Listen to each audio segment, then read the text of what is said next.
Hi, my name's Nick, and I go to one of the best schools in our city. Our school focuses on foreign languages, and it's up to the students to decide which language they want to study. The list of the major languages were German, French, and Spanish. I always wanted to visit France, and I dreamed to live there.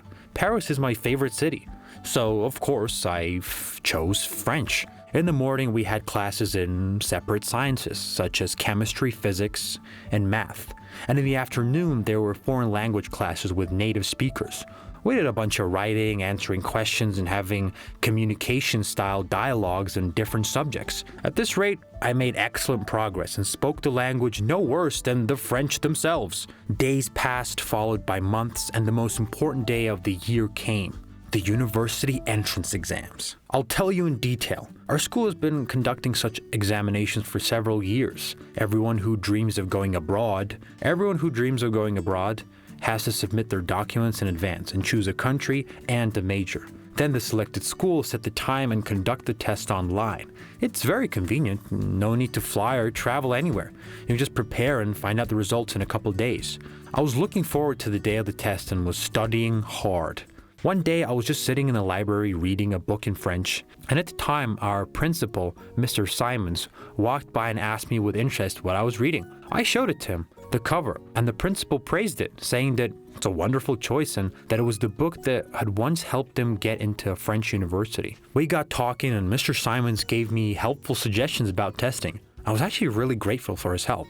In the evening over dinner, we gathered as a family and talked about our day. Dad talked about the new orders he had at his job, Mom talked about new patients, my sister talked about her progress in ballet school. As soon as I began to talk about France and my conversation with the principal, my parents immediately suggested inviting him to dinner. It would be a great opportunity to learn about the country, about how to study there and what programs are relevant and in general in France, joyfully said Dad. I confess, I didn't really like the idea. To call the director to our home and find out about the information I can already find online. But my parents were already on their wavelength. Mom started to make a menu and Dad started to make a list of questions that I would have to ask Mr. Simons. All I needed was an invitation. I sighed and resigned myself to the idea. Next day, right after class, I made my way to the principal's office. He was just about to leave, and I caught him on the doorstep just in time. Inviting him on the behalf of the parents to dinner. I was ready to refuse. I thought the principal would say it's not ethical to visit his students. But he was surprisingly happy and accepted the invitation. We arranged it for the night, and I immediately called my mom to warn her. In the evening, the table was set. My parents and I were waiting for our dear guests to arrive. The doorbell rang and there you have it. Mr. Simons appeared on the doorstep with flowers from Mom and a bottle of wine. We politely invited him to the table and were in anticipation of a good dinner. But not such luck. Mr. Simons immediately began to eat. Dad put on salads, hot meals, and questioned about France and his experiences studying there. But he didn't really get a normal response. Our principal just ate and kept on eating, only pausing to drink wine and say for the 15th time how delicious everything was. By the end of the evening, Mr. Simons had eaten absolutely everything and was completely drunk. Said that with a smile on his face that the dinner was a success. Dad was disappointed. There was no conversation. Mom looked at the drunken guest in bewilderment and was also upset by such an incomprehensible visit. Mom gestured for Dad to go into the kitchen to talk. As soon as they were done, I began to clean up the table. After collecting the dirty plates, I was just about to take the cups and saw that our principal fell asleep at the table. Mr. Simons? Mr. Simons? Mr. Simons? But he was sleeping so soundly that my attempts to wake him up were unsuccessful. My parents came over, and when they saw the principal asleep, snoring loudly, they were shocked. Not only did he spend the whole evening eating and drinking, but he fell asleep on the table. Dad had no choice but to move the principal to the couch.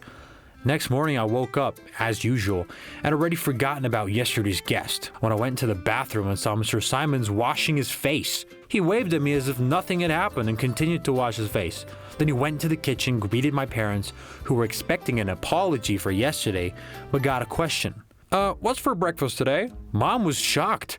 Dad started blinking nervously. I'm so grateful to you for yesterday's reception. I haven't had a decent home-cooked meal in so many years, and I haven't been in such a warm family atmosphere.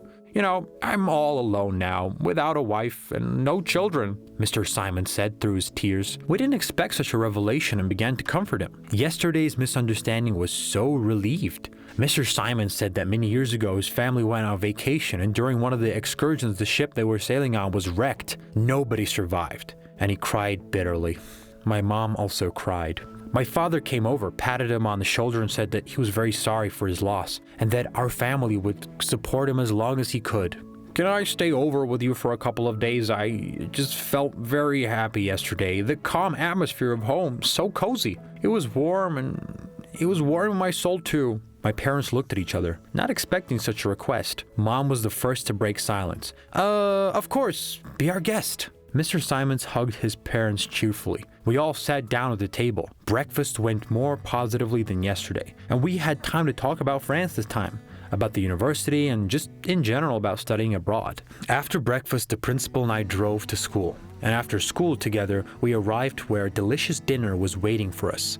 After dinner, our parents turned on a funny comedy show, bought popcorn, and we all watched a movie, laughing and parodying the characters. A few days went by unnoticed. Mr. Simons was very happy. He was glowing with joy. During this time, he stayed with us and helped me a lot to prepare for the exam, so I was sure to get in. The night before Mr. Simons left, my mom set up a really fancy table and called my Aunt Sandy for help. Together, they made a delicious meal and the table was overflowing with amazing dishes. At dinner, the principal said a huge thanks to Mom and Dad, and that the last few days have been very meaningful in his life. He learned that there are people with compassion and humanity on Earth. I noticed that he and Aunt Sandy found common ground, talked and actually laughed a lot. I think these two could be very happy together. Who knows? But I would be very happy. What happened next, you might ask? I passed my exam and got into the university. Our principal decided to leave school and start a new life afresh. And he's gonna have my aunt to keep him company. So who knows? Maybe soon Mr. Simons will be my relative. If you liked the video, then please leave a like and comment down below. Don't forget to subscribe. Hi, I'm Justin. I attend an ordinary public school where we have a standard life. Kids skip lessons, bring to classes exotic animals like chameleons and other weird stuff like grenades which have not detonated, etc. From time to time, we have local scandals. But in general, it's the high school students who control other school children's relations and interests. They decide who is bullied and who is the leader. Things had been like this until the day a new gym teacher was hired. Mr. Richard Koch. We disliked him from the very first moment. He believed he was the chief and established his own rules in the school. He didn't allow students to play around and made the boys obey and work really hard in the gym. Mr. Koch had a crazy idea to win the US President's Challenge competition, which was an annual event. By the way, our school had never been even close to winning the first prize. Of course, we didn't like training and sweating all the time. What we were really interested in were the girls. However, the changes made by Mr. Koch helped other teachers to take a better control of us. As for Miss Ann Wilson, the 7th grade coordinator, she seemed to be very fond of Mr. Koch. They were often seen in the school cafeteria drinking coffee and talking. Briefly speaking, school became dull and boring, and many of us started studying harder or practicing sports. And then, a huge scandal was sparked. Even the founder of the school, Mr. Rochel, and a number of policemen arrived to resolve the situation. So, what happened? Mr. Koch, the gentleman who we were both afraid of and set as an example, turned out to be a child molester. He had allegedly installed a few cameras in the girls' locker room and enjoyed watching his secret videos. Cameras, locker room, police, even reporters. In other words, the situation got out of control. The entire school was in chaos. Of course, Mr. Koch was arrested and poor Miss Ann Wilson was beside herself with grief and disappeared for a couple of days. However, soon she returned to school with Mr. Rochel and representatives of the police department. People talked that negotiations were underway about commutation of the sentence because Mr. Koch had provided full confession. At a certain moment, we even felt sorry for our gym teacher. Maybe even the most honest men have their issues. The school gradually returned to the normal life, and we nearly forgot about this scandal when a new one broke. As it turned out, Miss Ann was able to obtain a permission for installing a hidden camera in the boys' toilet, and the teachers found out that boys shared those videos from the girls' locker room with each other. Of course, kids knew that because we paid Ben and Chris, who were high school students, to watch the videos. Those students told us that they had stolen the flash drive from the camera in the girls' locker room when the gym teacher was arrested. But the police said that the flash drive hadn't been stolen, which meant that Ben and Chris lied about the way they had received the flash drive. The police soon got confessions from the two boys, who confirmed that they had installed the cameras in the girls' locker and shower rooms to set up the gym teacher and shoot girls changing their clothes and having a shower. Yeah, that's our school. Every day surprises us. Mr. Richard Koch was released from the prison. The police apologized to him. Miss Ann Wilson helped to clear his name. Ben and Chris were not arrested, but their parents transferred them to another school. New technologies develop so fast that you never know if you are being watched, even in the toilet. If you have enjoyed this video, please click the like button and leave your comments. See you soon on Do Such Things Really Happen channel.